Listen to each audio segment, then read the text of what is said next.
இப்போ பாருங்கள், நான் பவுல் எடுத்துக்கிட்டேன். இந்த மைதாவை இதில் ஆட் பண்ணிட்டேன். இப்போ ஒரு 1.5 கைப்பிடி அளவுக்கு நான் வந்து அரிசி மாவு இதில் ஆட் பண்ணிக்கிட்டேன். இதில் வந்து ஆப்ப சோடா வந்து ஒரு 2 பிஞ்ச் அளவுக்கு போட்டுக்கிட்டேன். இப்போ தண்ணி ஊற்றி அதை மிக்ஸ் பண்ணி வைப்போம். இப்போ பாருங்கள், பஜ்ஜி மாவு இதுக்கு பதத்துக்கு நான் வந்து நல்லா மிக்ஸ் பண்ணி வச்சுட்டேன். இப்போ வந்து இதை வந்து 4 மணி நேரம் ஊற வைப்போம்.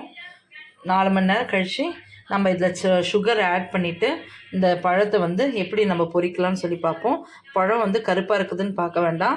இந்த மாதிரி கனிஞ்ச பழத்தில் தான் இந்த பழம்பொரி வந்து செய்வாங்க. இது ஒரு கேரளா டிஷ்ஷு. எப்படி செய்யலான்னு சொல்லி பார்க்கலாம். 4 ஹவர்ஸ் கழித்து வரலாம். இப்போ பாருங்கள், 4 ஹவர்ஸ் ஆயிடுச்சு. நான் வந்து இதெல்லாம் கட் பண்ணி வச்சுட்டேன். இப்போ இதில் வந்து சர்க்கரை வந்து கொஞ்சம் ஆட் பண்ணி நம்ம கலக்கிக்கலாம். சர்க்கரை வந்து நான் ஒரு 1/2 பவுல் சாத்தலான்னு இருக்கிறேன். பார்க்கலாம். பாருங்கள், சர்க்கரை நம்ம நல்லா மிக்ஸ் பண்ணி விட்டுக்கலாம்.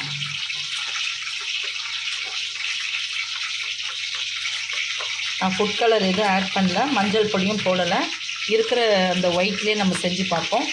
இப்போ வந்து அதனால் நான் மிக்ஸ் பண்ணிவிட்டு உங்களுக்கு நான் டிப் பண்ணி எண்ணெயில் போடும்பொழுது காமிக்கிறேன்.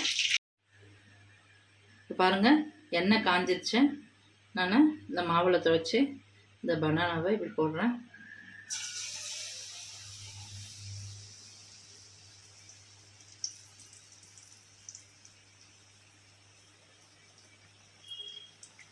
கனிஞ்ச பழத்தில் செஞ்சால் தான் ரொம்ப டேஸ்ட் இருக்கும்.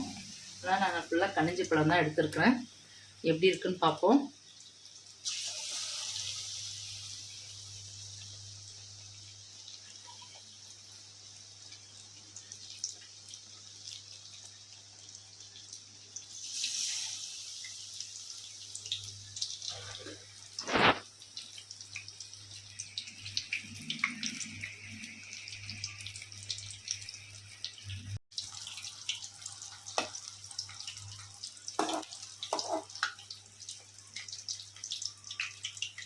நம்ம ஸ்லோ ஃப்ளேமில் வச்சா எண்ணெய் நிறைய ரெடி ஆகிடுச்சு.